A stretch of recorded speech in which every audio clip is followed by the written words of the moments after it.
Mr. Neeraj, for this opportunity, and thank you, Mr. Deepak, for facilitating this,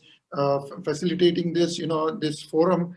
And the speaker, the connoisseurs from Australia to US, are going to be on this one platform today. And the best practices and the best knowledge discussed on the blockchain and in the agro industry. It's a wonderful outcome, and the proceedings of this forum is going to emerge out of it. See, I'm going to speak on the consumer part of this blockchain and what this blockchain helps the consumers. We heard from the speakers from Australia and Indonesia, India, and after hearing Mr. Piyush Chauhan is the largest and the most prominent retailer in the GCC and across many countries over the world, that that procurement and the link between the procurement part and to the facilitating to the end users. Now, from the end users perspective, what the blockchain helps in this agro industry is, let's say, if I'm having a 2 packet of a rice in front of me, in the 1 packet, it just says the packaging plant name and this thing and the contact details and the price tag on it. And the only digital part is that, there is a barcode, or with that, the price can be seen on the screen. And the second packet, which I have, with a QR code, right from the seeds level to the entire supply chain process in the cultivation, in the harvesting, in packaging, in cleaning, and the distribution of this, which comes to the shelf of any large hypermarket or the retailer. And if I have that information on that QR code, as a consumer, of course, I am going to pick up that packet, which has all the information right from the seeds to that shelf where it reached to. So as a consumer, the blockchain will be a game changer in the information provided on that agro product in the food chain and everything. Now, when we talk about this agro industry, as being a water expert, I say that 70% of ingredient of anything comes from the water. Water is the largest ingredient in agriculture. Agriculture is dependent on the water resource, and as rightly said by Mr. Piyush earlier, that we are going to be we should be more worried on the water than on the food, because water scarcity is going to come first, and then following the ripple effect of water scarcity, it's going to be the food scarcity. So we work on the waterfront and providing every drop of water counts. And in our company, where we consult, we say that not a single drop of rainwater should go in ocean without being fully utilized twice for the human cause. So in this, it also includes the recycling of the water and the using in the farm industry or many other industries. So reuse, recycle, and reduce. These are the 3 R's we need to work on the water, and this will help in the precision engineering, precision agriculture. What we see that the water, with the least amount of water, we get a better yield. So coming to this, the water efficiency in the agriculture is very, very important. It's required, and now it's no more a choice. We have lost the luxury of having endless resource of water. Currently, water what we are using is of our next generation.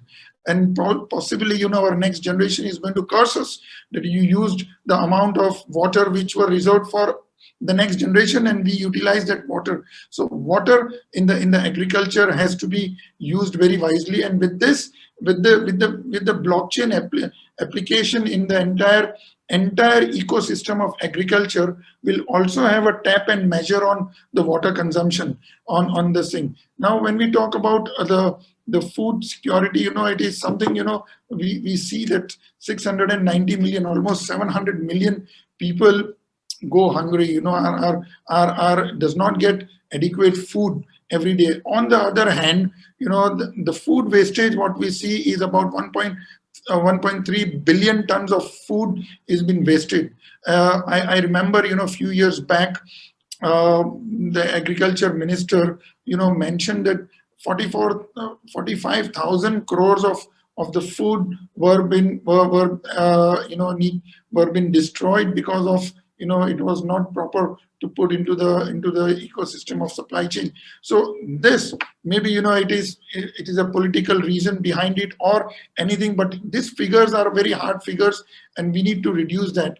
And in this process, inducting and inducing a blockchain into this agro industry, it's going to be a complete game changer, and not only reducing the middleman, but the food wastage is going to reduce drastically. And as a consumer, from the consumer point of view, you will one will have a deep knowledge of, let's say, today I get a food packet of something which is grown from Brazil. My only knowledge is the name of the Brazil company. That's all. But with this, a person or an end user will be able to know everything. And if required, if in any situation, if required, it can be traceable. So, to every level. With this, the confidence among the consumer will increase. And see, there are always few leaders and rest followers. Whoever does this first is going to be a game changer and going to lead this. And I'm sure, the connoisseurs in this, in this forum, from the technocrat to the largest, one of the largest supply chain owners, will take a lead and take this initiative. Maybe if not today, it's a long journey. But as Mr. Deepak said, that we want to see that day where we have a QR code on each packet. So that day, it should not be far in the in the future. We should bring it near. And I think, it is not something which is unachievable or cannot be done in the short time, because it is just a data management. Currently, we have a data, but it is all scattered. The data which is owned by the farmer belongs to him. The data are in the silos, and if these data are on a platform where, if we put in the digital ledger, and then, if it's one brick by brick, it's going to make the house. And with this, all the data is put in place, will have the final product, where the traceability of that food product can go to the seed level. What kind of seeds they were used in this entire process of making it to the final product on the shelf.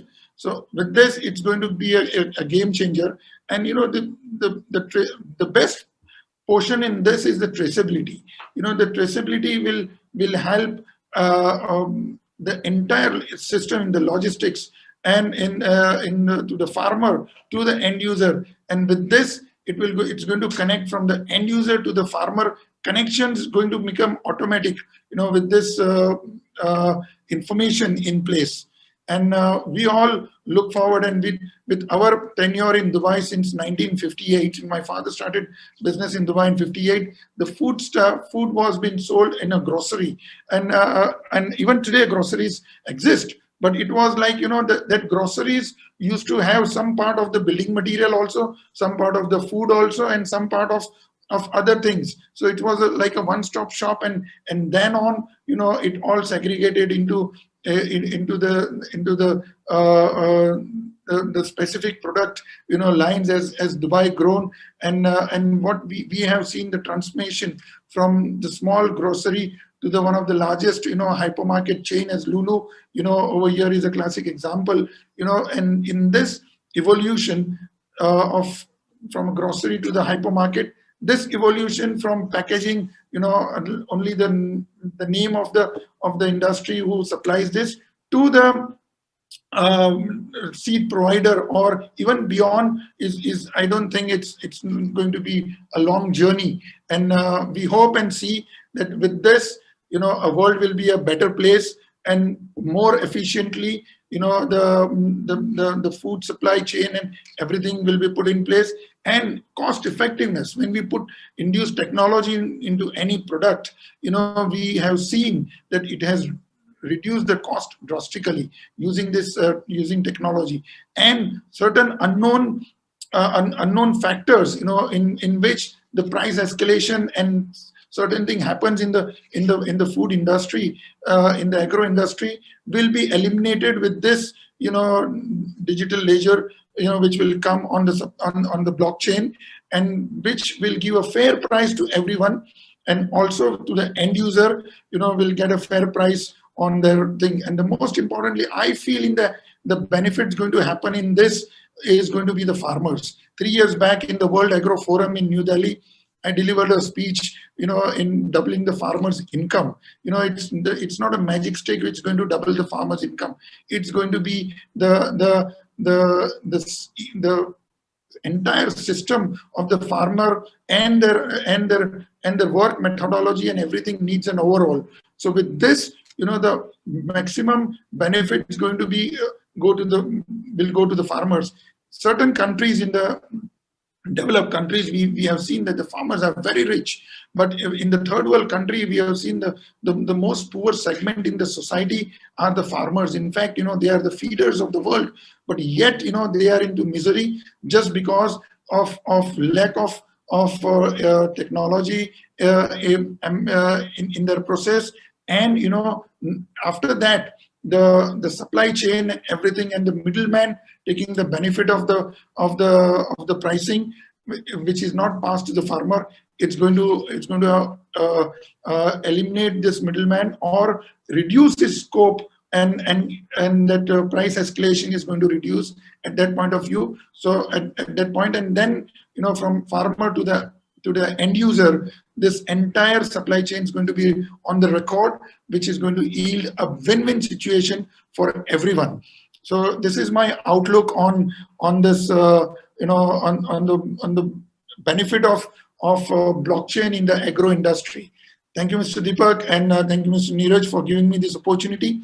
And I'm very honored to be part of all the connoisseurs of this blockchain and the agro industry over the world, which Mr. Deepak, you and Mr. Neeraj, you have put together today in this forum. I would like to say give one comment that to Mr. Neeraj and Mr. Deepak, that you have pulled the stars from the Milky Way and created your own galaxy of the champions of the agro and the blockchain industry, which today we call it as this forum of agriculture blockchain. Thank you very much. Thank you, Mr. Neeraj. Sir, I cannot let you go without asking questions to you, because I have learned a lot from you, right? And with your permission, I would like to give this privilege to others as well, because you have mentored me so many times. So with your permission, can I ask sir a few questions if you allow? Sure. Yeah. Yes, sir. Actually, you have been someone who has been pretty, I'll say that, well networked, who have been part of so many VIP events on cryptocurrency, on blockchain. And Dubai, if you see that last 15-20 days have been is becoming the oasis of having discussion and talk around blockchain and crypto and all that. I would like to understand from you the perspective of how the investor community is looking at agriculture also as an option for investment in blockchain-based agriculture technologies. So, I've been attending all this for last week, 15 days back. It was a crypto week in Dubai, and of course, along with that, affiliates and blockchain and everything was on discussion. And but I saw a very less, discussion or the topic on the agro part, because right now still, the discussion on the blockchain and the crypto and the affiliates are on the nascent stage. Maybe somewhere in some part of the world it's quite on the advanced stage, but where we are discussing and where we have audience, you still need to explain them the grassroots of all these things. Maybe even tonight, there is one event of a blockchain and the crypto going to be happening in Maidan, and series of events happening. But of course, yes, this awareness of having importance of this blockchain into agro industry needs to be brought more into discussions on such forums and platforms. And I feel I understand, Mr. Deepak, you were one of the speaker in AIBC conference, and unfortunately due to lockdown in the flight you could not attend this conference, and I was looking forward to meet you in that conference. So inshallah, once things open, and still these things, agro industry needs more attention in such forums, and technology based on many other things are discussed, and but this needs a more attention. And in fact, Mr. Deepak, you have been very humble in the beginning when you said you learn from me, but always in our interaction I have experienced that I learned from you. So it has been a vice versa, in our interaction always. So my next question is at the topic which is at very close to your heart, that is water. Right? We have seen, like, majority of GCC countries having challenge of food security because of lack of water. But now we have seen that, like, the other part of the world which have been, I'll say, the privilege to have a lot of water, as you rightly pointed out, that we are stealing away from our future generation the water. Do you see that actually, as you were explaining that, like, the customer, whether it is GCC and you have been traveling across the world, I'd say, like, from US to Europe, do you see that the consumer would be ready to pay a little bit more when he see that somebody has taken a very dedicated effort of reducing the use of water in agriculture, and which is verified through a blockchain network, giving it credibility that the water has been saved? I'll just give an example of, in our case, we are working on a project called Evolving Roots, where we would be spending at least 60% less water than it is being used by majority of the farmers. But that comes with a cost, because then you have to have more technology intervention, you have to do farming, you also have challenges of little bit of yields, right? So that adds a cost. But do you see that consumer from across the globe would be ready to pay a little bit more for us saving water for them? Yes, of course, it needs an awareness.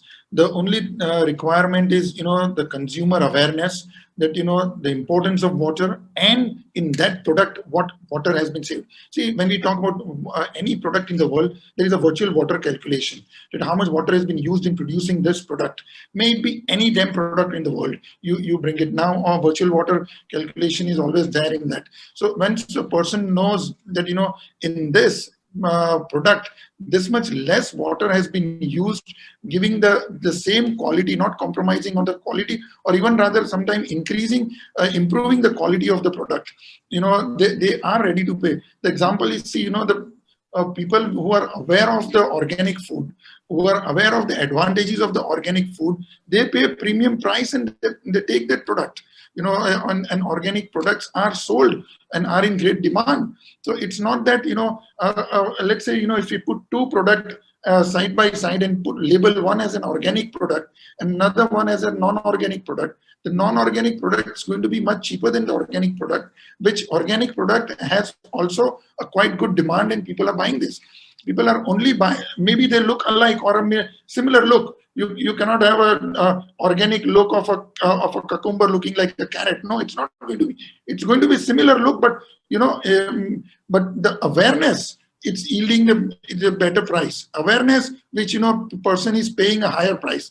And this, when I talk of water, it's water is connected to everyone. It's not only to someone. See, currently when you ask children, from where does the water come, they show us the tap. They don't know the source. So awareness of water needs to be, given to everyone, especially in the schools. This water conservation and sessions and learning, and this awareness should be spreaded, and the children become the ambassadors, in their own house, and they will also see that, the less water is consumed. So once this awareness is done, the people will definitely, pay, will be ready to pay a little higher price.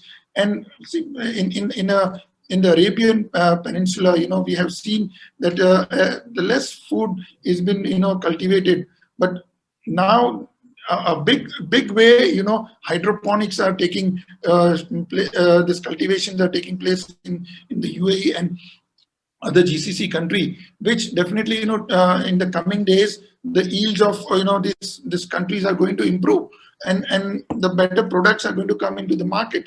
So with this, awareness is the key important. Once I know why I'm paying higher on this, I will pay for it. This 3-pointer star, Mercedes does not get, just on the price tag. They know why they are paying high, for this vehicle. If not, then the person is going to buy a Hyundai. Why? What's the difference in the Hyundai and Mercedes? They both have the same features, tires, engine, AC, everything is there, but they know the quality and build of that car, that they are paying higher on this 3-pointer star. So once I feel that more investments needs to be done in awareness. It's like selling an insurance. Nobody sells insurance; they sell fear, and people buy insurance. So it's you should pay more attention on creating awareness, and definitely people are going to embark on this blockchain, and with and the high technology of using efficient water efficiency has been high in this product. That's why I'm paying higher on this product. And with this, more and more people will be encouraged to use this technology of using less water and getting better yield, like precision agriculture will come into place. Here currently the price difference is there, but people are not paying because of awareness. It's like a chicken or egg. People are not paying. Once awareness is created, people will buy that, and that will encourage the farmers to go into that, into this precision agriculture of using, optimizing water consumption in their fields. So this is my outlook on this. Awesome, sir. Actually, talking water with you always is a pleasure, with the passion you bring in the discussion. I'll go with my last question to you, sir. You work very closely as a guide and coach to a lot of top leaders in Africa. And I would like to understand from you, because there is a talk about Africa being the next food ball of the world because of the availability of land which can be cultivated in these countries. At the same time, Africa is also gifted with beautiful soil and weather.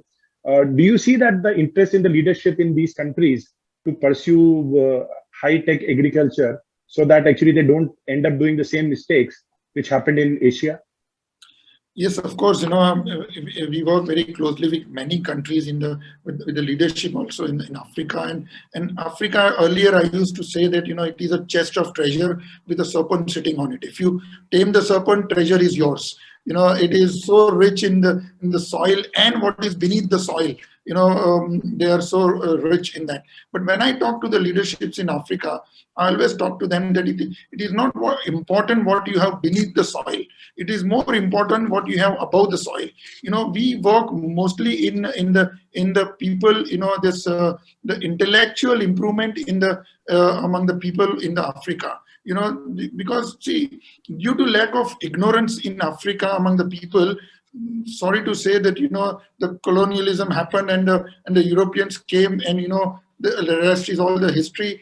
What benefits have been passed to Europe, and the people remain poor because of the ignorance in them. So we work in all these countries in uplifting the intellectual level of that country. We work with many ambassadors over here in Abu Dhabi and have a detailed discussion on how to improve the intellects of the country among the people. And for that, what we do is, like every country has a election census, and by gender wise, age wise, area wise, what we do suggested them is to do a intellectual census of that country. And with this intellectual census, you will get how many doctors, how many engineers, how many lawyers, how many graduates, how many undergraduates, how many literate, how many illiterate but computer savvy, or they can use the smartphones and all. So once we get this data, with this census, we get this data, then an intellectual line is drawn like a poverty line, and that's how every country has people below poverty line, which is called BPL, and APL, above poverty line, because that line is drawn in that country. So here we draw an intellectual line. All those who are below intellectual line in different classifications, we create a bridge program for them. So, and bringing them one step further, and then slowly that intellectual line goes up. Once these people are intellectually capable, all the resources are available in Africa. The soils are such wonderful in Africa that in one farm you can grow mango, neighboring farm you can grow coffee, and the third farm you can grow something else. In places like, some of the places in Africa, the soil is so fertile. So, and all this generally requires a different temperature, different environment, but here it works. You can grow anything. You put any seeds and it's going to grow. But only because of lack of knowledge and lack of intellects among the people over there, they are deprived on this. Now, what is required is, all the champions of the world, and Mr. Deepak, you are included in that. We should go in Africa and give a program of, say, the huge masses of lands are available. Even countries have offered us hectares of land to cultivate. With this, including the knowledge and the technology, we can transform Africa, and we can make it from brown to green, in no time. But in this, also there is one important element which is required, which, it is a model created by me. Normally, every country has a PPP model, public-private partnership. Public is, government. Private is any company coming from outside. They do any project, and then benefits are passed on to the people, maybe dam, bridge, or anything, maybe in farming or cultivation as well. But we have created a model which is called PPCP, public, private, and community partnership. This community involvement, knowledge transfer, capacity building is required, and this should be a part of CSR of all the companies, uplifting the capacity building and knowledge transfer in Africa, which is then going to turn out. You gave a statement that maybe 70% in the future China is going to feed the world, but then equally, with this mass of land which is untapped and unutilized, which is cultivated in a proper ecosystem and with proper technology, it's going to be one of the major food suppliers in the world. And Africa, if you see, is a center continent. On one side is the American continent. On the north is Europe and Asia. On the east is a Australian continent. So it is in the center. So logistically also, it can play a very good role once it has a product ready with them. And in this, one more thing in Africa, what we see is the current the political will is much better than what it was 20-30 years back. Now, they all have a will to uplift their country. They have a will to showcase what is best for that country, and that will has improved drastically what it was 20-30 years back. So this political will has created a conducive environment where everything can thrive and grow in this environment. And definitely, the food, this agro industry has a huge scope in Africa. Awesome, sir. Thanks a lot. So, always jewel of wisdom, right? So we talked about water, we understood a lot, and Africa definitely, and overall investment perspective in agriculture. Thanks, Dr. Mustafa Saasa. It was a pleasure having you, sir. Thanks a lot. Keep enlightening all of us with your insights and knowledge.